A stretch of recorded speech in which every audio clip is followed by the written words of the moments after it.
Hey mamas, Dr. Amber here, another episode of the Balanced Working Mama podcast. I hope y'all are doing well. Let me get comfortable because today is going to be um, a more involved episode where I'm really talking about the negative consequences of default parenting. So, if you all have been following along the podcast this season, you all know that we are really talking a lot about default parenting this season. And it's because I want more moms to have more balance. And I know that for many moms, a big barrier has been their inability to get out of this default parent role. They're essentially doing way too much at home. And it's not their fault, and it is a societal issue. We talked about that in the last episode. It is a cultural issue, it is a systemic issue, and that I do believe that there are things that moms can do individually on their own to help unroot and undo some of this. And of course, a lot of this requires some unlearning, and that's what this podcast is all about, helping us to learn a little bit more about these experiences so that we then can look at our life in a different way and figure out where to go from there. So, with that being said, hey, how are y'all doing? I hope that y'all are also enjoying our YouTube channel. For those of you who are listening on the podcast, if you haven't checked out the YouTube, I definitely highly recommend that you do it because on the YouTube, you get to see my lovely podcast studio, which continues to evolve. Y'all see, I got another plant over here, and also I got this little one. Another thing that I'm excited to show y'all a little bit more is just my outfits. So one thing I'm working on, and if you follow me on Instagram, you know this. I am in a place where I just turned 35. I cut my hair. Y'all saw that a few weeks ago. And I'm also really working on my wardrobe. And so I'm really wanting to elevate and uplift the way that I look. And it's because I believe that as women, and especially as moms, motherhood does not have to stop you in doing the things that really make you feel good. And I started to realize that while in this season of my life, I do value comfort. That's why I love my leggings. That's why I love my athleisure wear. That's why I love all the other things that make me feel comfortable. But there was a discomfort in feeling like I was limited to that. And so now I'm really trying to move in a space with regard to my fashion and the way that I'm showing up, and really just kind of like pushing it a little bit and being more bold and putting myself out here in clothes that I maybe would not have chosen otherwise. And so I'm excited for that, especially colors, y'all. Like I want to play around with color and all that, all that. So here I am today. So again, you get to actually see what I look like on YouTube, which is fun. But I hope that y'all are enjoying it. And I'm so glad that you all are here. Shout out to all the new listeners, all the new subscribers. I appreciate y'all so much.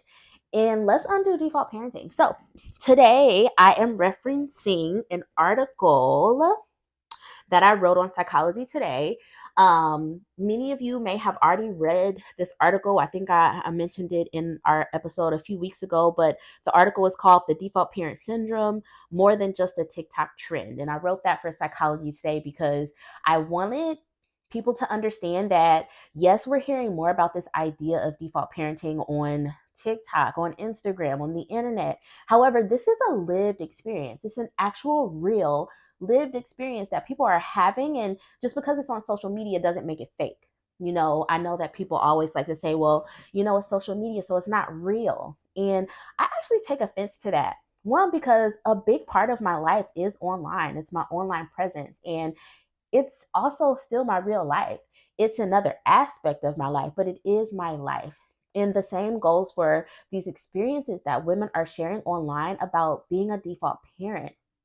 Just because they're sharing about it on TikTok or in Instagram Reels, and even honestly, just because they're like making content that kind of jokes about their experience, it is still a very real lived experience. And there are negative consequences to this lived experience of being a default parent. And so that's what I want to talk about today. I want to talk more about, well, what are those negative consequences? Because I think I know that they go beyond what you're thinking on the surface. So today we're going to cover three different areas where there might be some negative consequences for your family when it comes to having a default parent within the family. First, we're going to talk about the consequences for the actual default parent. And we're going to start there because I think, again, whenever we're thinking about negative consequences of default parenting, we automatically assume, well, it's just for the default parent. However, today we're also going to go deeper into, well, what are the negative consequences for the non-default parent? We don't think about that. We just assume that, well, the non-default parent has it great, right? And no, there are actually negative consequences for that parent as well. And then lastly, we're going to talk a little bit more about the negative consequences of for the child, for the children in the system who are a part of the system that has one default parent and one non-default parent. So let's get into it. Um, let's start with the consequences for the default parent. So for this one, you all, it's pretty self-explanatory. Like if you ask yourself right now, oh, what might be the negative consequences for a default parent? The things I'm going to say to you are probably the things that first come to mind for you. So for instance, chronic fatigue and burnout. If you are a parent who is living in a family system and you are primarily responsible for all of the caretaking tasks, all of the household chores, if you constantly have to carry that mental load for the other partner in the relationship, you are going to experience burnout and you're also going to feel chronically fatigued. Granted, fatigue is can be a normal experience of life, but not chronic, right? Yes, at the end of every day, we are all tired, and that's why we all go to bed and hopefully wake up more refreshed. However, if you're finding that every day, despite going to bed, despite getting more rest, despite, taking care of yourself, you're still fatigued, you might be experiencing a negative consequence of being a default parent. And same for burnout. I actually don't want to say that burnout is a normal experience. It's common, but it should not be normal because burnout really means that you've pushed past your limits. You've pushed past the boundaries that your body has set for you. And it's likely that the signs and the symptoms that your body and your mind has been given have been ignored or undermined or just not heard. And that's what happens when we're in burnout. So, being a default parent can lead to all of that. Also, being a default parent can lead to feelings of resentment towards your partner and your kids. Listen, like if you are a default parent, you already know that experience of looking at your partner and going like, life must be easy. Oh, you get to rest? Oh, you're tired? Like, what do you mean? That is that resentment. So if you are having those experiences where your partner maybe just simply walks into the room and you're automatically feeling this rage or this anger or this angst that's coming up, it is likely some resentment because of the misbalance at home. And so that, of course, is not healthy for your relationship. And we really need to make sure that we're undoing default parenting so that resentment doesn't lead to detrimental consequences for your relationship. Same with our children. Resentment for your children can look like you being irritable or snappy when your child is simply just being a child, right? Let's say maybe your child asks you for something when really all you want to do is sit down on the couch. Maybe you literally just sat down and now they're coming to ask you for something and you're just like, rah, right? That happens. And it's a lot of times, if you are a default parent, it's because of that resentment going back to that deeper feeling of like, oh my gosh, I'm always doing, like, all I want to do is just sit, all I want to do is just rest, I just need this moment. That is that resentment that has just been brewing, and we don't want that to interfere with our relationship with our kids. Another consequence for the default parent is a diminished ability to care for oneself. This, again, self-explanatory. If you are doing too many things at home, it is likely very hard to find the time to take care of yourself. It can logistically be hard to find the time in your schedule to take care of yourself, but then also energetically, it is hard to find the energy to take care of yourself. And then also mentally, it's hard to even imagine how it's possible because you don't have the capacity. And so the diminished ability to care for yourself, prolonged, can really lead to some other very big consequences for your health, and we don't want that. And then lastly, a decline in your mental health. Oftentimes I have moms, either connect with me through Balanced Working Mama or become a therapy client of mine, and they're talking about, my mental health has been struggling. I'm depressed. I'm anxious, and I don't know what's wrong with me. And I just need to get it together. I need to do all these things. When really, when we go deeper, we realize, oh, maybe there's something happening here where you are a default parent. Maybe you are holding more than your fair share at home. And it's not that you need to do something more to support your mental health, and rather it's we need to do something less. We need to find a way and a system and a process that will allow you to do less so that you can rest, so that you can relax, so that you can really restore yourself. And so it's not that you need to do more, rather, it might be that you need to find ways to do less to support your mental health. So, those are the consequences, the negative consequences for our default parents. So, I'm going to take a deep breath before I move into the next one. Y'all, let me make sure my mic is still on. So, something that happened to me,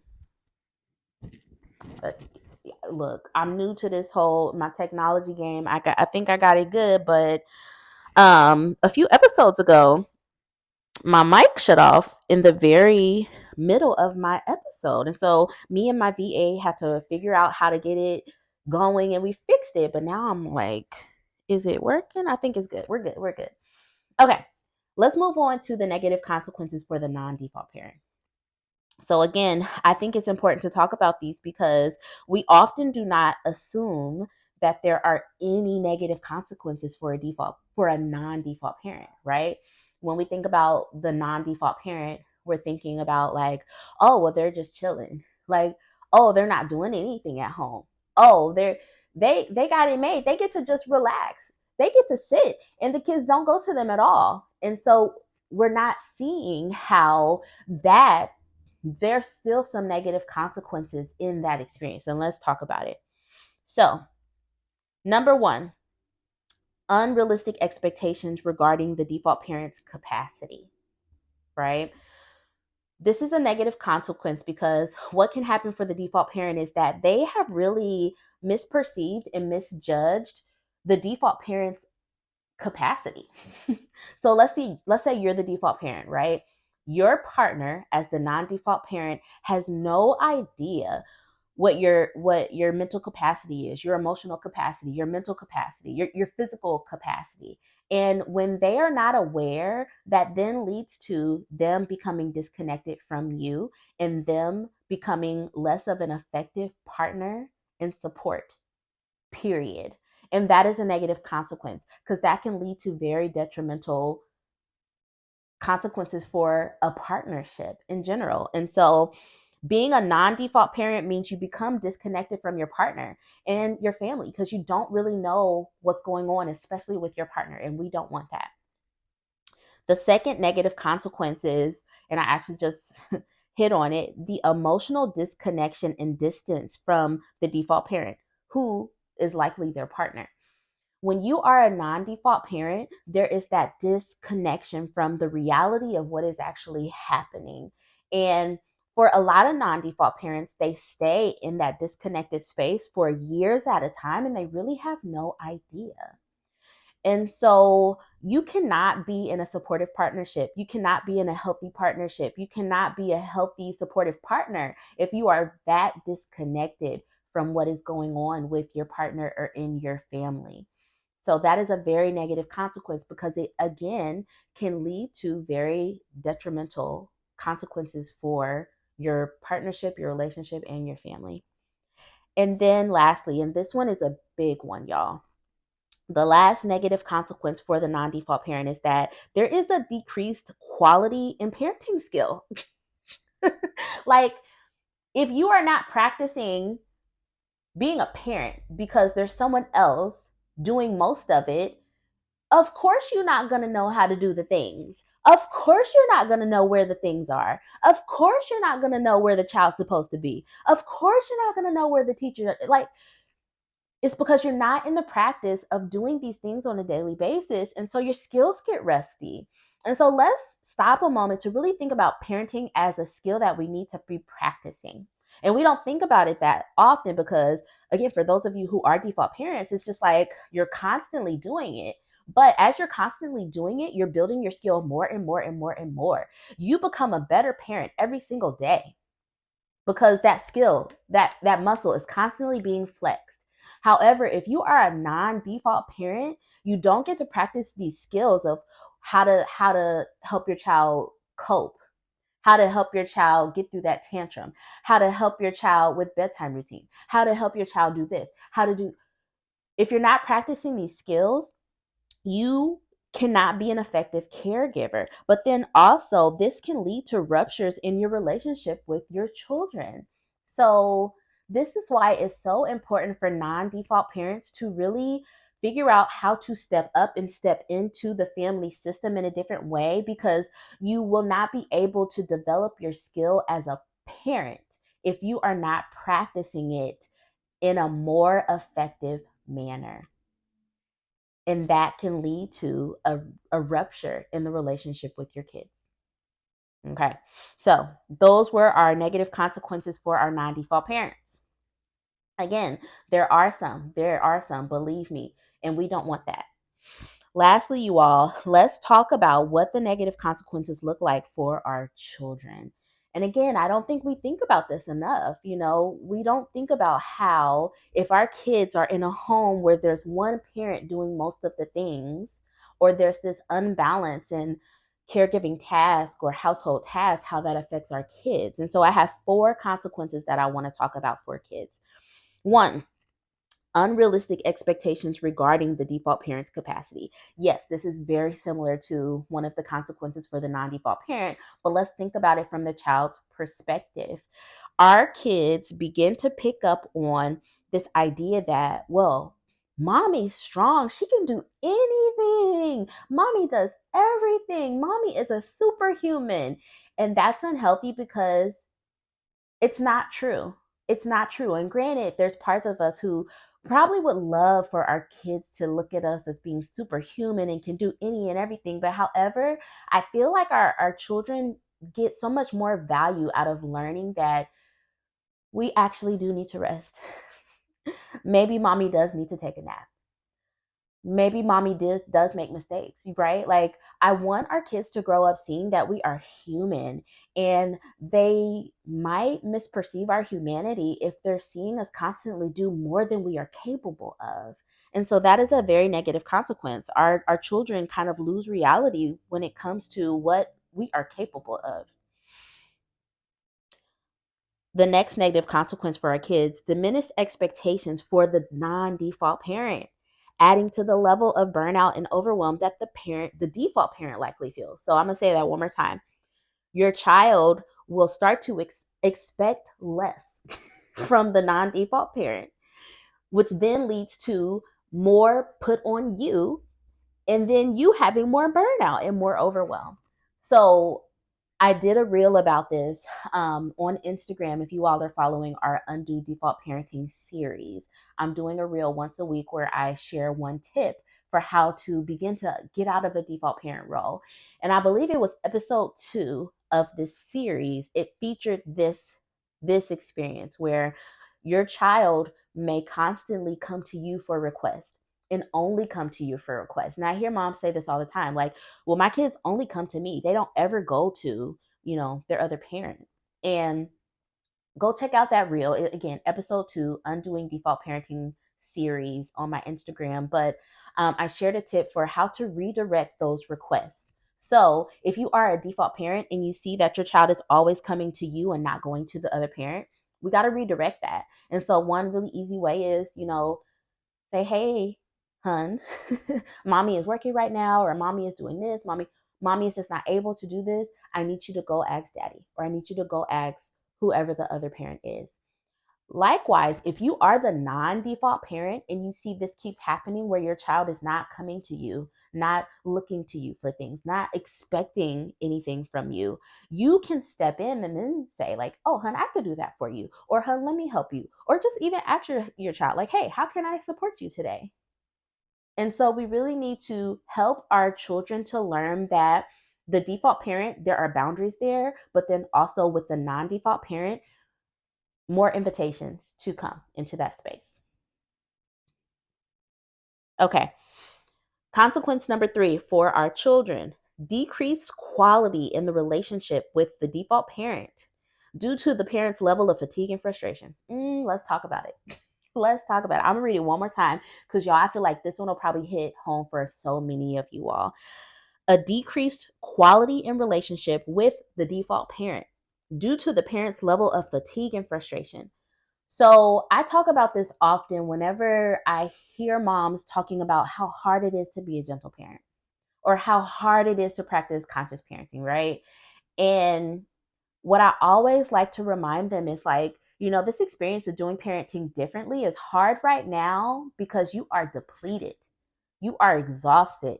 You are frustrated, and you are likely suffering the consequences of being a default parent for way too long. Because to be quite honest, gentle parenting is a lot easier when you have the resources, the emotional capacity, the mental capacity to truly do what you need to do to see your child. However, if you are exhausted and frustrated and overwhelmed and fatigued and feeling resentful, it is hard to be gentle, even to the sweetest child. It's hard to be conscious because there's so much in your brain.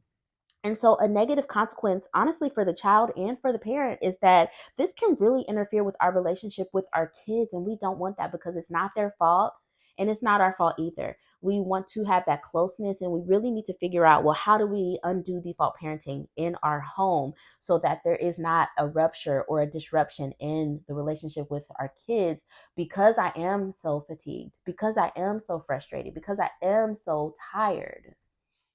Last negative consequence for the kids: decreased relationship quality with the non default parent due to lack of opportunities for contact and care. Again, this is a negative consequence for the child and the non default parent. Decreased relationship quality with the non default parent due to a lack of opportunity for contact and care. And so that goes back to my point of, if you are the non default parent and you are not practicing the skill of parenting or caregiving because someone else is doing so much more of it, not only are you going to really suffer in your parenting skill, but also you're going to not have a strong relationship with your child, because our relationships with our children are built over time as we continue to care and nurture them. And if that's not happening, or if there's not enough opportunities for that to happen, that will interfere with your relationship with your child. So, you all, I hope that was helpful. There are so many negative consequences for having a default parent role or a default parenting syndrome within our household. And it's really our responsibility to make sure that we're doing what we need to do to undo it. And of course, we need support, we need learning, we need coaching, and that's what I'm here for. I'm hoping this podcast can serve as that. But just know that I believe in you. I know that you all can do this. I want fewer and fewer default parenting syndrome to be showing up in our homes. And we got this. We're going to do it. We're going to do it this year. All right, y'all. Thank you for listening to this episode. If you enjoyed this, please share this with another mama, and I'll talk soon.